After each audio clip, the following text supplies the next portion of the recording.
Hi guys, Steve Blankard here again out at the range, and I've got another antique firearm to share with you. Today I have a US model 1868 infantry rifle, commonly known as a trapdoor rifle. Now these trapdoor rifles, you may be familiar with the 4570, and there's a lot of those around, but there are actually four earlier versions of what we know as a trapdoor rifle, and this is the third version. The first one was model 1865. It came out at the end of 1865, and it was 58 rimfire.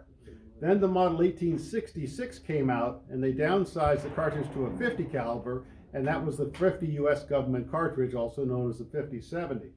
Now the model 1866 and the 1865 were really conversions of earlier muskets. A lot of the parts were just converted over. With the model 1868, they really went to a new, mostly, a lot of it is a new rifle. It's an entire new barrel, except for some of the very early barrels that may have been relined down from 58 to 50. But it uses an entire solid receiver rather than the barrel on the earlier ones where the breech block and the hinge part was just screwed and soldered to the top of the barrel. On the model 1868, it has an entire forged receiver unit that the barrel screws into. So it's a much stronger breeching system, and it's basically the same system that was used throughout trapdoor production all the way up to 1893. Now, one thing that's unique about the 1868 model is, if you look close here, the length of what we call it has a long nose receiver. The length of this was only used in the 1868 models, infantry rifle, and the 1869 cadet rifles.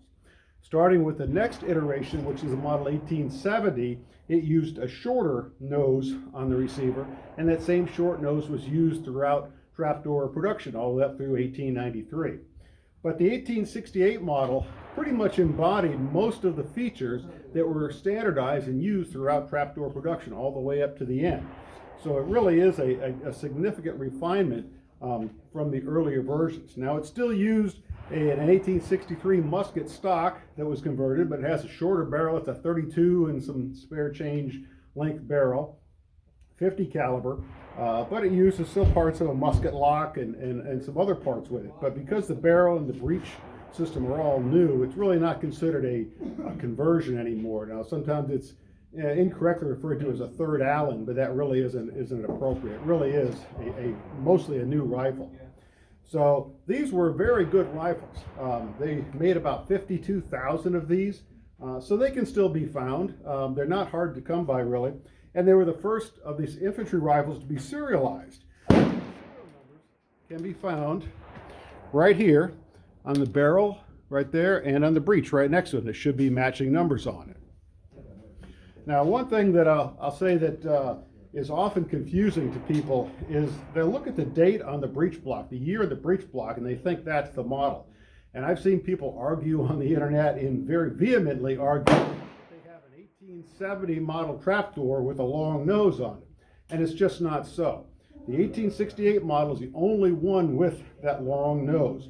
The year stamped on the breech block simply indicated the year that the gun was manufactured. So mine is stamped 1870. And it's a later production, and it is stamped 1870, but it's still an 1868 model. Now, 1870 models look similar, but they have that shorter nose too, and they're in 5070 still. So, but the 1868 model was used for a number of years. It proved very satisfactory, but in time the Army wanted to go to the 4570, a flatter shooting cartridge. And the trend was continuously going to smaller bore cartridges that are flatter shooting, and so eventually it was superseded. But these can still be found. They're not hard. They're pretty common, and they're fun to shoot. They're great shooters. So I'm out at the range today, and I'm at the 100-yard gong line. So let's go take a few shots with it here. See if I can hit something.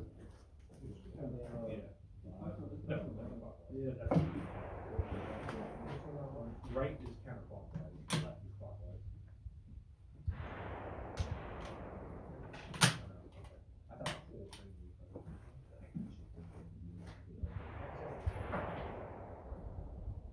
you going green? Yeah. Hear that ring? Now have a very significantly improved extractor system and a very effective ejector system. It'll kick these shells out behind me if I'm not careful.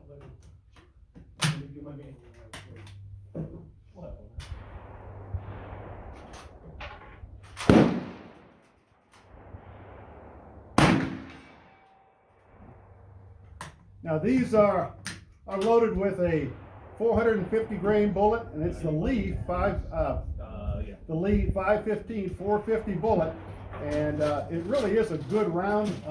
This bullet is a very close copy of the original government bullet. It's got large lube grooves, so it's great for black powder. And my cartridges are actually loaded with 72 grains of Swiss 1.5F black powder. And yes, these cartridges will easily hold a full 70 grains.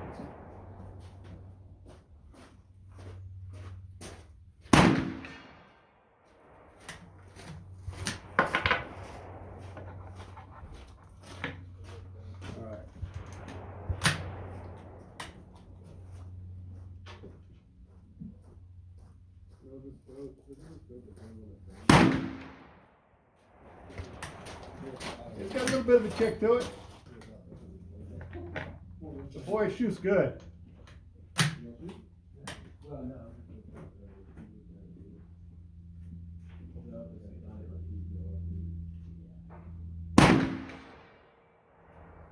Let's do one more here.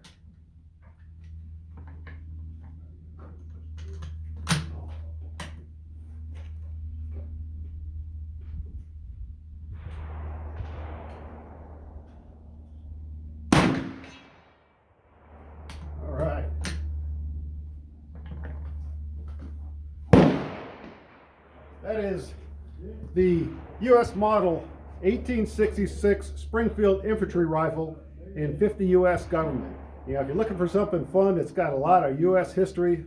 Boy, these are hard to beat. They're really great rifles. They have so much history behind them. They're easy to load for, fun to shoot, and they're not hard to find, and they're fairly reasonably priced.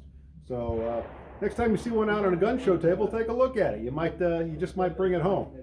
So hey, thanks for watching. I appreciate it. Please like this video if you enjoyed it, and subscribe to my channel, and I'll have more videos coming out soon. Take care now.